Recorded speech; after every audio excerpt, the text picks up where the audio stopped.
The city buzzed with its usual energy, traffic jams, honking horns, and the hum of life in constant motion.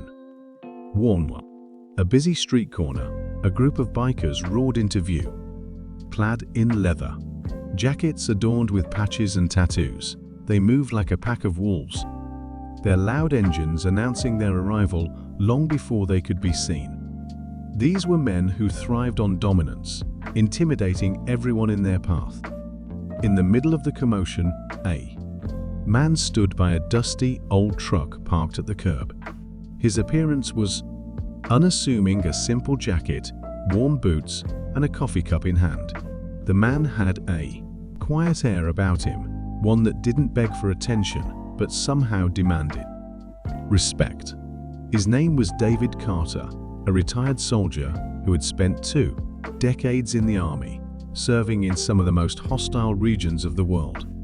Though his military days were behind him, his sharp instincts and discipline never left. David wasn't looking for trouble. That day, he had stopped to grab a coffee after running errands, unaware that trouble was about to find him. The bikers noticed David standing alone beside his truck, his calm demeanor a stark contrast to the chaos they thrived on. Their leader, Roy, a towering man with a cruel smirk and an ego to match, decided to make David their next target. The gang surrounded them, truck, their engines revving loudly as pedestrians watched nervously. "Hey, old man," Roy called out, his voice dripping with mockery. "You lost?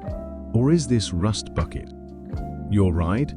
David glanced up from his coffee, his sharp blue eyes meeting Roy's. He didn't speak immediately, letting the silence hang in the air.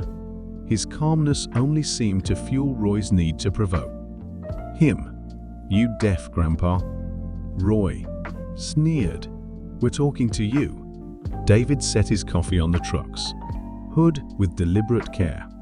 "I heard you," he said evenly. His voice was calm, but there was an edge to it, controlled and unwavering. "You might want to move along." The bikers burst into laughter, their arrogance blinding them to the storm brewing beneath David's quiet exterior. "Or what?" Roy challenged, leaning closer on his bike. David sighed, stepping away from the truck. He stood tall, his posture solid and steady, as if rooted to the ground. "I'm giving you a chance to walk away," he said, his tone firm but not threatening. "Don't make me regret it." Roy didn't take kindly to being challenged. He revved his engine, inching his bike closer to David, trying to intimidate him. David didn't flinch. The leader smirked and nodded to one of his men, a burly biker named Mike, who stepped forward, cracking his knuckles. "Let's see if you can back up that big talk," Mike said, reaching out to grab David's shoulder. What happened next unfolded in seconds. David moved with lightning speed, twisting Mike's arm behind his back and forcing him to his knees. The crowd gasped as Mike cried out in pain, completely overpowered by a man who hadn't even broken a sweat. Roy's smirk vanished. "Let him go," he barked. David released Mike, who scrambled back toward his bike, clutching his arm. He turned to Roy, his expression calm, but unyielding. "Walk away," David repeated, his voice low but filled with authority. The turning point, Roy wasn't ready to back down. Fueled by humiliation and the need to save face, he dismounted his bike and stormed toward David. The crowd held their breath, sensing the tension in the air. But David didn't wait. With precise movements, honed by years of training, he deflected Roy's clumsy punch, using his momentum to send the biker sprawling to the ground. In one fluid motion, David stepped back, standing tall and composed, while Roy struggled to get up.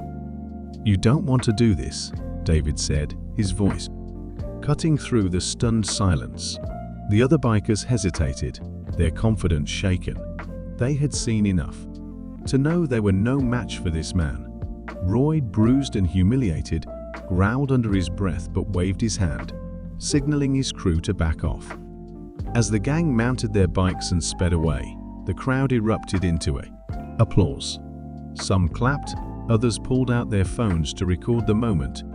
But David simply picked up his coffee, took a sip, and climbed into his truck as if nothing had happened.